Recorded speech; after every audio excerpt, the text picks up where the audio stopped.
in this box is the most exotic seafood the internet has ever seen. I'm talking over 5 different species that are completely unknown to the Western world. I've traveled all the way to Vietnam to find these exotic species, and I'm going to do my best to make the most flavorful dish I've ever prepared. So here's the plan. I need to put together the perfect seasoning, properly prepare each ingredient, make a delicious butter dip, and if nothing goes wrong, rate and taste every seafood along the way. But first, let's check out these beautiful creatures.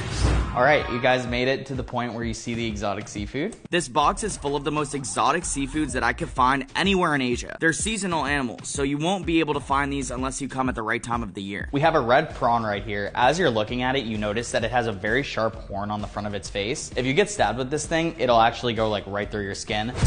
Ow. They're so sharp. He actually made me bleed.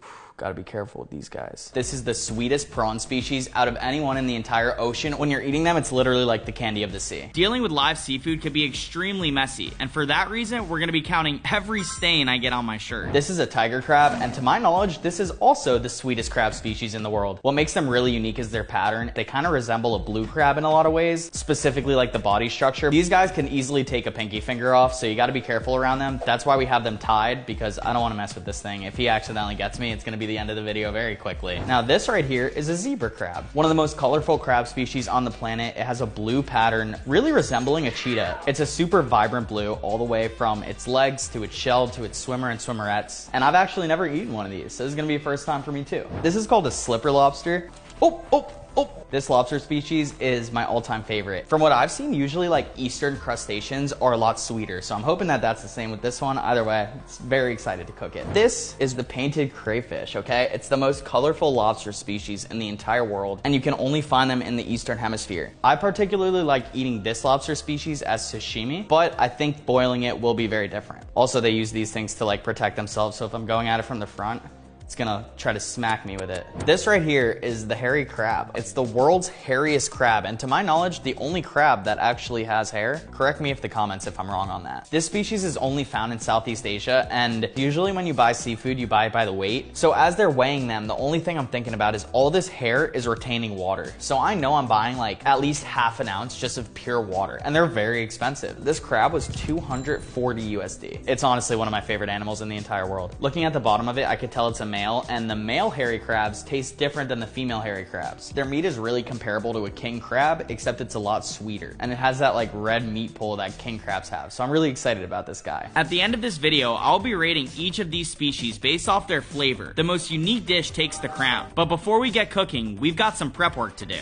The world's most exotic seafood boil deserves extremely exotic seasonings. That's why I'm carefully measuring each ingredient to make the most flavorful seafood boil on the internet. And you'll know they're mixed once all the seasonings are indistinguishable from one another. Now that the flavor is taken care of, it's time for the veggies. And we have a lot of them. We're gonna need a total of 20 cloves of garlic, so just get to cracking them as fast as you can. Next, you have your corn. You're gonna shuck it so that you just have the knobs. Cut off their heads and snap them in half, and if they're still too big, cut them into even smaller pieces. After that, you have your limes. Just cut them in half and you're good to go. Then you have your potatoes. Some people like to peel them, but I'm gonna put them in. Potato skin is the healthiest part of any potato. Go in with your 2 onions, cut them, and make sure you don't start to cry like I did. I should really start wearing protection for these. Lastly, cut your oranges. I got this green orange that I've only ever seen in Asia. Now that we have all of these ingredients prepped, it's time to start cooking. For your seafood boil, I definitely recommend using the biggest pot you could find. Because I just came here spontaneously, an 11-liter pot is the biggest one I have. You want your water to be saltier than the ocean so that the seafood keeps its oceany taste. I'm using pink Himalayan salt, and I'm very generous with it. Now you have to put your seasonings into your pot. Make sure you save about 1/4 of it because the rest is gonna go into the butter. Make sure you give it a good stir as well. All of the seasonings should start to dissolve into the water. Because the water is gonna take a little bit to boil, we're gonna start to prep our butter. I have 12 cloves of garlic right here, and I'm gonna thinly chop them until they're all into little cubes. We're about to put 2 entire sticks of butter into a pan. I prefer salted butter at all times. If you get unsalted butter, it'll just taste a little bit off. As your butter is melting, you're gonna put all that garlic you just chopped up right into it. Once the butter is simmering, you're gonna put in the rest of your seasonings to it. Make sure you get an even spread as it goes in. Mix it all in really, really well. We want those seasonings to just completely marinate with this butter. This is gonna be the best thing you've ever tasted in your life. And above all, make sure that it's on a really low heat. Feel free to taste your butter as it's happening.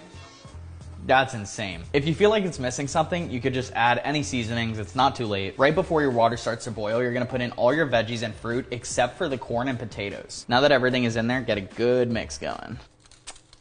That's pretty good. We're gonna start by adding in the painted crayfish, then our slipper lobster, tiger crabs, zebra crabs, and... Oh!